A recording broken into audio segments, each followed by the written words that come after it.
بسم الله الرحمن الرحيم. السلام عليكم ورحمة الله وبركاته. أهلا بكم في فيديو جديد معانا في قناة منال مصطفى فرج ومن الفسيخ شربات. النهاردة إن شاء الله هنتكلم عن الرسم على الخشب زي ما احنا شايفين كده، وشرحت قبل كده وهسيب لكم اللينك في صندوق الوصف. اللوحة دي والألوان الأكريليك دي عملتها ازاي؟ طبعا زي ما احنا شايفين هي لوحة فرعونية، وتعلمنا ازاي ان احنا نرسم على الخشب.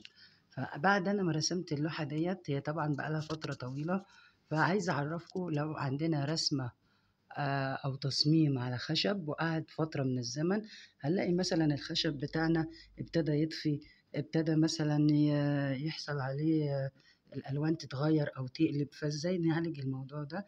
نعالج الموضوع ده ان احنا بندي طبقة ورنيش بعد ما ننضفه. بعد ما ننضف اي شوائب فيها بندي طبقة من الورنيش اللامع، الورنيش الشفاف، بالفرشة عادي أو ورنيش سبراي. أنا برجح اللي هو الورنيش الشفاف بالفرشة، ما برجحش السبراي، لأن السبراي ساعات بيسيل وبيقع، لكن الفرشة أنت بتبقى متحكم فيها. فزي ما احنا شايفين كده أنا استغلتها. احنا لما شرحنا طريقة الرسم على الخشب، كان خشبة صامتة أو صماء كده، ورسمنا الرسمة بتاعتنا، وابتدينا بعد ما رسمناها حددنا بالمنشار الأركات، يعني بتدي نتيجة أحسن. وزي ما احنا شايفين هي أنا عملت في النص مراية، بس أنا حاطة الورقة ديت عشان ما تعكس، فأنا حطيتها في النص كده مراية بحيث إن أنا أستغلها برضو، أستغلها إن هي مراية محطوطة، وفي نفس الوقت التصميم بتاعي أهو زي ما احنا شايفينه. هي حجمها كبير أهي، ده كده حجم اللوحة تقريبا 70 في متر، متر في 70، زي ما احنا شايفين تصميم فرعوني. وطبعا نراعي واحنا بنصمم اي تصميم فرعوني ان في الوان خاصة بالرسم الفرعوني. طبعا بتبقى مشهورة بالاحمرات والازرق ودرجات الازرق والاحمر والاصفر.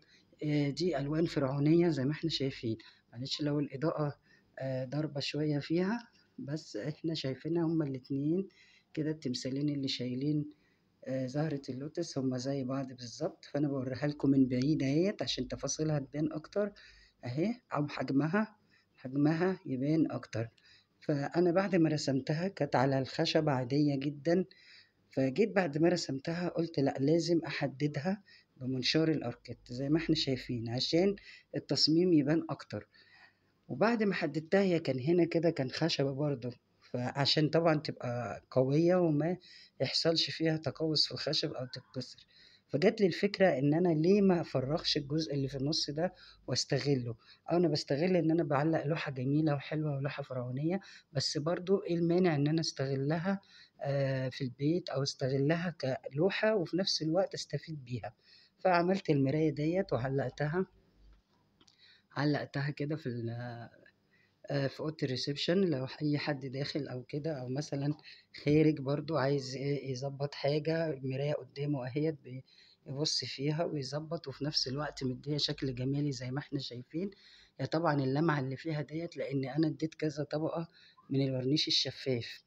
ايه لازمته بقى؟ بديه ليه؟ بديه عشان يدي طبقة هزلة، طبقة هزلة لو مثلا عايزة اغسلها، لو مثلا عفار او تراب ما يأثرش فيها، بمسحها بكل سهولة، والالوان بتفضل ثابتة وبتفضل بجودتها، عمرها ما بتتأثر. لكن انت لو حسيت ان الالوان مثلا عايز تغير فيها حاجة او كده، فبتجيب الصنفرة وتخربش الورنيش وتدي طبقة الوان تانية لو عايز تجدد فيها لون، او عايز توضح الوان تانية.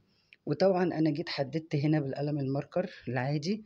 طبعا احنا يعني انا ما برجحش شغل الريليف على الخشب. في ناس كتير بتحب تشتغل بالريليف على الخشب على اساس ان هي تدي بروز للتصميم بتاعها ويبقى بارز. انا بصراحة حتى على المرايات بحب اشتغل بالقلم الماركر، بيوضح اكتر وبيحدد وبينطق الرسمة، وبتحس كمان انه بارز. بتحس ازاي؟ بتخلي القلم الماركر بارز بانك تدي طبقة رايح جاي اكتر من مرة، فالخط بتاعه بيتخن، فبتحس انه بارز زي الريليف بالظبط.